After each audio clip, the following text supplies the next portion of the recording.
আমাদের এলাকায় মহিলারা দোকান করে বেপর্দা অবস্থায়, কিন্তু বলার পরেও তারা দোকানদারি করেন বেপর্দায়। তাদেরকে আমরা যুবকরা কিভাবে বোঝাতে পারি, পর্দা করাতে পারি?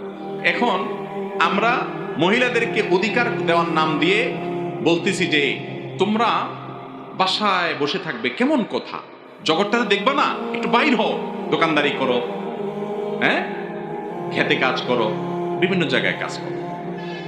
এই কথাগুলো যারা বলে তাদেরকে আমাদের সমাজে বলে নারীবাদী। তাদেরকে কি বাদী বলে ভাই? নারীবাদী।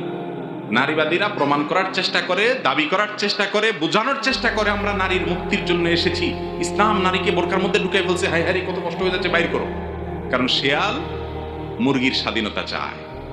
দুনিয়ার সব শিয়ালের বক্তব্য হলো যে মুরগি কেন খাঁচায় থাকবে, মুরগি কেন বন্দি দশায় থাকবে, খোঁয়ারে থাকবে, মুরগিকে মুক্ত করতে হবে, হে মুরগি তুমি স্বাধীন হও।